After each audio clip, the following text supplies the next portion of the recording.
हम केवल एक्सीडेंटली नहीं गाइडलाइन बनाए हैं, हमारी नीयत है, हमारी सरकार की नीयत है कि हम अच्छे तरह से इसको सपोर्ट करें। लेकिन जब भी कोई ये association of direct selling entity को कोई भी समस्या आएगी तो मैं सरकार और आपके बीच में ब्रिज करूंगा, ये आपको विश्वास दिलाता हूं। मैं दिल से कह रहा हूं ना, मेरा डायरेक्ट सेलिंग एंटिटी के प्रति भाव बहुत बढ़ गया।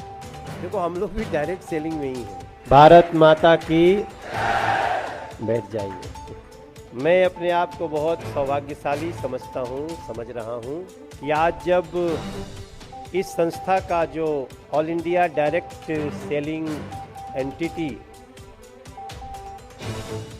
एसोसिएशन ऑलमोस्ट पहली बार जब ये कार्यक्रम कर रहा है तो मैं यहाँ उपस्थित हूँ, ये मेरा सौभाग्य है।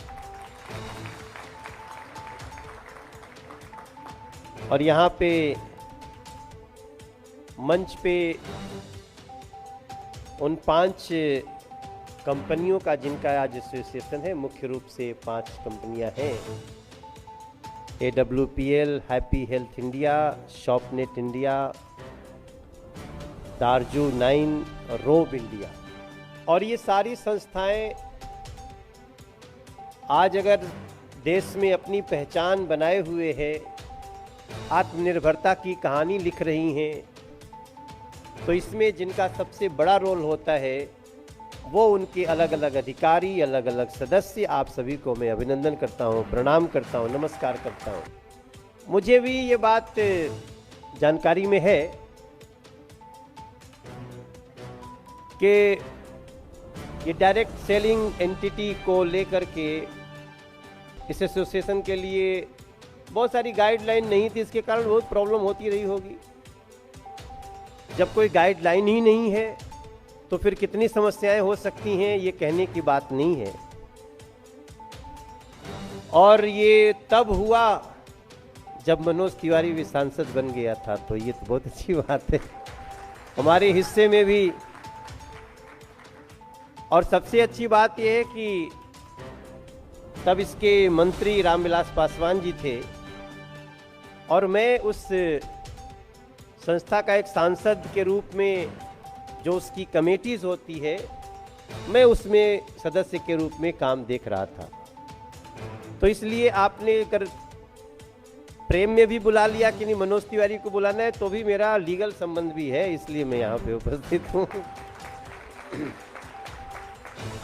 बाकी हेम पांडे जी जो उस समय इसके सचिव थे और उन्होंने अपने समय में जो काम किया, आप लोग कितने अच्छे लोग हैं कि जिसने आपके लिए गाइडलाइन बनाने में महत्वपूर्ण भूमिका निभाई, कि जब कोई भी नियम बनता है तो उसका दुरुपयोग करने वाले भी बहुत लोग हो जाते हैं।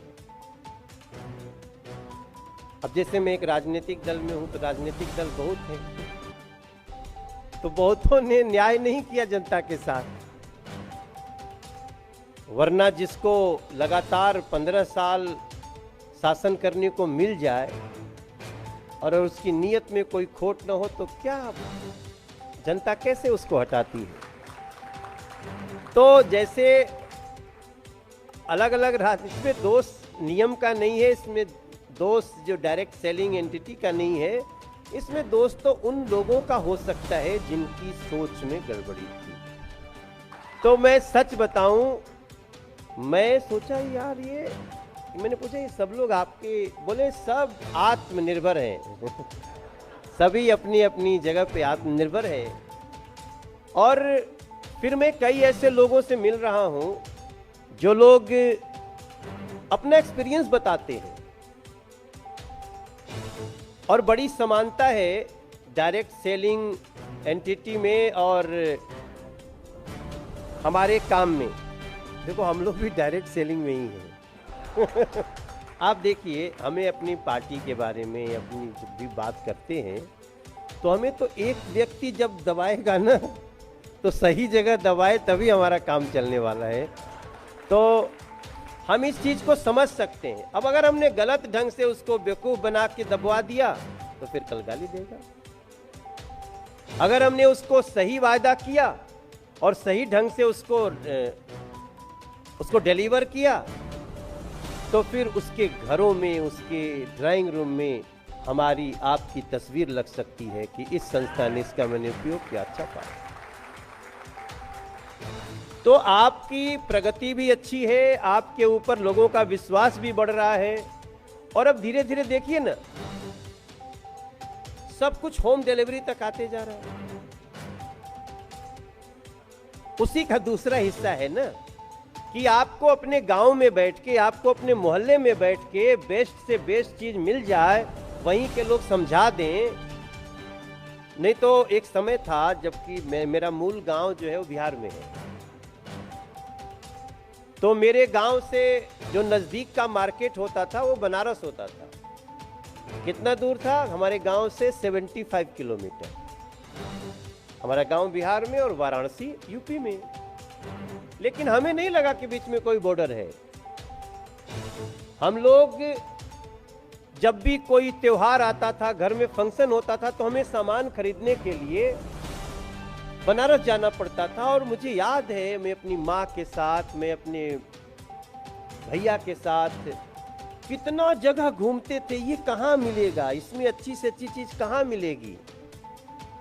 अब तो हमें बहुत सारे लोग हमें बता के जाते हैं कि ये अच्छी चीज है, और उसके कारण क्या हुआ, जो लाभ एक संस्था को, एक कंपनी को, कुछ लोगों को होता था, वही लाभ अब इतने ज्यादा संख्या में लोगों को होने लगा। इस व्यवस्था को हम केवल एक्सीडेंटली नहीं गाइडलाइन बनाए हैं, हमारी नियत है, हमारे सरकार की नियत है कि हम अच्छे तरह से इसको सपोर्ट करें। और बाकी तो जिंदगी के हर रास्ते में ईमानदारी की जरूरत पड़ेगी। ऑनेस्टी, स्पष्टवादिता, ठगने रहना, ये तो तमाम आएगा ही। तो इस नाते आप सबको मैं बहुत धन्यवाद करता हूं।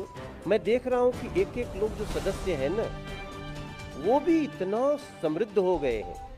अभी मैं 2 दिन पहले बिहार के गोपालगंज में था, छोटा सा इंसिडेंट बताता हूं। और वहां एक व्यक्ति था, उसने मुझे, हमारे लोगों को फोन किया कि मुझे मनोज तिवारी का शो कराना है। तो मैं बोला क्या फंक्शन क्या है? बोला मेरी बहन की शादी है।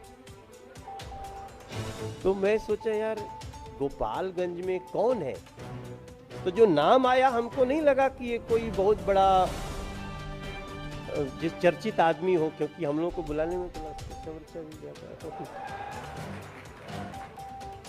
तो प्रोफेशनली अगर मैं कहीं जाता हूं तो उसका एक सिस्टम है, मेरा वही सोर्स ऑफ इनकम वही है।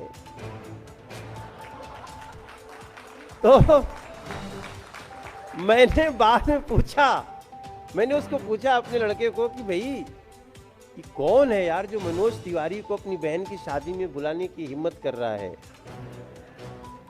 तो पता चला वो भी डायरेक्ट सेलिंग एंटिटी का एक सदस्य है।